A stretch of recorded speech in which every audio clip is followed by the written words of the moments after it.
I'm going to tell you some important money habits, hacks, routines, whatever you want to call it, that you have to start right now unless you want to retire broke. My name is Adrian. This is alwaystalkmoney.com. I like to talk money and personal finance to help you on your journey to financially leveling up. So no more wasting time. Give the video a like, subscribe if you're new, and let's get into the video. Now, firstly, I want to start here. The most important thing that you can do to secure your financial future is to plan for retirement. And you might think that you are in your 20s, you're in your 30s or whatever, and that's too young. I'm 31 and I'm already planning for retirement because that nest egg is going to take a very, very long time to build up. Oftentimes, it's going to take 20 or 30 years of consistent saving and investing and allowing compound interest to do its thing. So if you start a habit of planning for your retirement, what do you want your retirement life to look like? Where do you want to live? How much money you're going to need every single month? How are you going to take care of your health? Do you have any type of medical issues right now that in the future is going to be a little bit harder to deal with? So all these things you have to meticulously plan from right now if you want to secure your retirement. I'm going to tell you a secret. You see that old guy that you see in the McLaren or the Corvette, or all those old people that are holding hands in this rich neighborhood, they're just walking by, enjoying the nice spring, winter. You see all those people living the good life and you're gonna be like, oh, when I get to their age, it's gonna be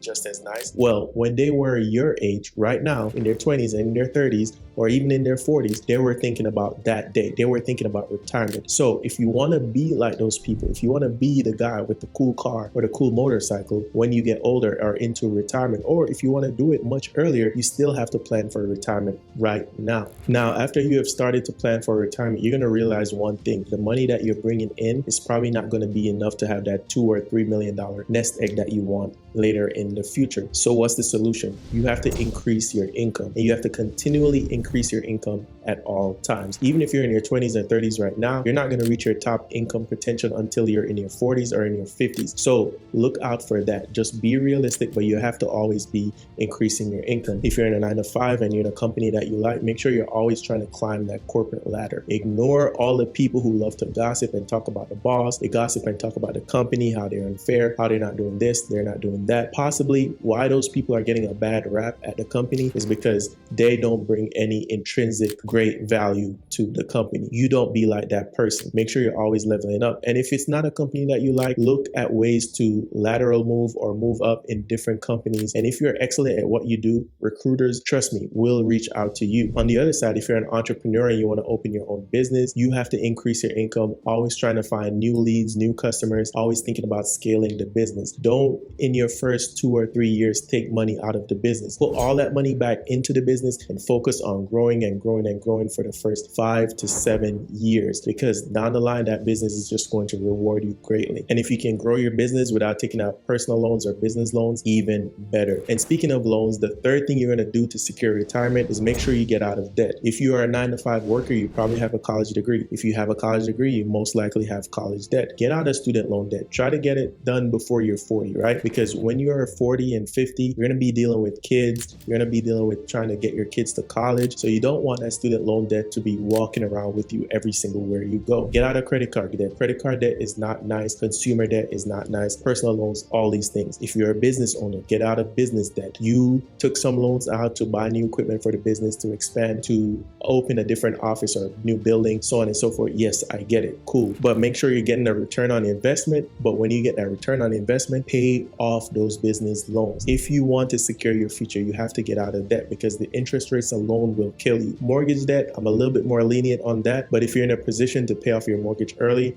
then do that. Otherwise, consumer debt, business debt, personal loans, student loans, try to stay out of that stuff if you want to secure your future. Guys, if this video is bringing you value so far, please leave a like for the YouTube algorithm, as well as subscribe down below. We make 2 videos every single week. We would love to have you as a part of the family. Now, if you want to secure your future and not be broke going into your retirement and build good habits, one of the greatest habits that you could build is stop comparing yourself to others. Do not try to keep up with the Joneses. Run your own race. You and your family have tunnel vision. You have a plan, as I said in the first point, plan for retirement. retirement. So you have a plan, you stick to that plan, you follow it day by day, step by step, one by one. Don't worry about what the Joneses are doing. Don't worry about what the Smiths are doing, because oftentimes what they're doing is not inefficient. What they're doing is not beneficial to what's going on in your life. So if you want to have a successful life, a successful financial life at that, run your own race. Don't compare yourself to others. Don't try to upgrade your home. Don't try to upgrade your cars. Don't try to compete on vacation, or even have a pool system or a lawn system in the back, or whatever other types of thing that suburban people love to compete with, right? So run your own race. Stop comparing yourself to others, because that is going to be very expensive. And speaking of very expensive, the next thing you want to do is avoid big money traps. What are the big money traps that oftentimes catch the middle class, catch most Americans, or even people like in the UK, Australia,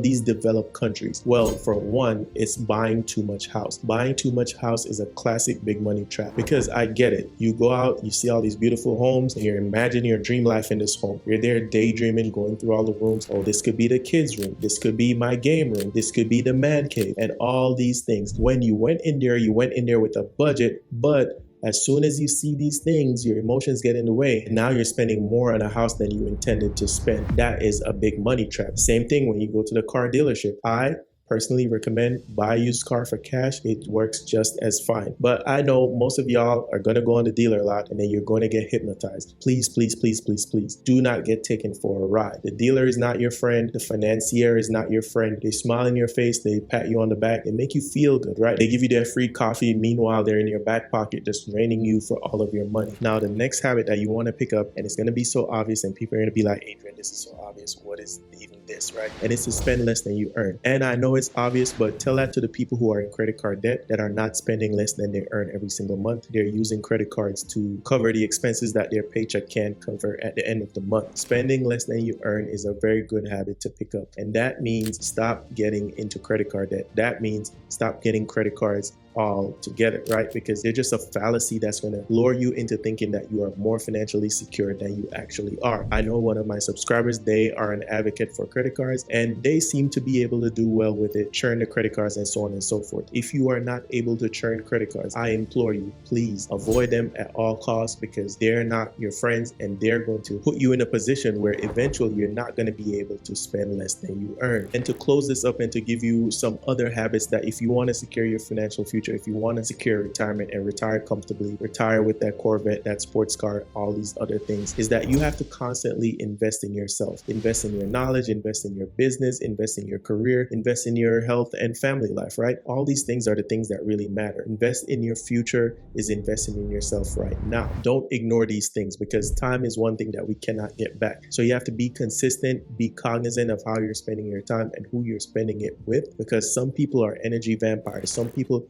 are not going to help you on this financial journey. Some people are not even going to think you're doing the right thing when you're not going out and partying and drinking and smoking on all these things. Some people will judge you if you want to buy a nice, modest home instead of the big, nice one that your credit score says you are approved for, right? But at the end of the day, they're going to be the ones that are struggling financially, struggling to pay bills, relying on Social Security and retirement. And I do not want that to be you. And also, the last point I want to say, always improve your financial literacy. Every single one of us on this planet needs money in some way, shape, form, or fashion. So ignoring financial literacy is just a death sentence. Not as extreme as a death sentence. I know that's a bit dramatic, but you get what I mean. A lot of people are broke simply just because they are ignorant of financial literacy, right? And I have resources in the links down below: budgeting ebooks, money management, debt elimination ebooks, as well as my newsletter comes out every single Friday. I'll put a QR code right here so you can sign up for that. But always be investing in yourself, always be improving your financial literacy, and enjoy the experiences along the way. The journey is the destination. The journey on building wealth,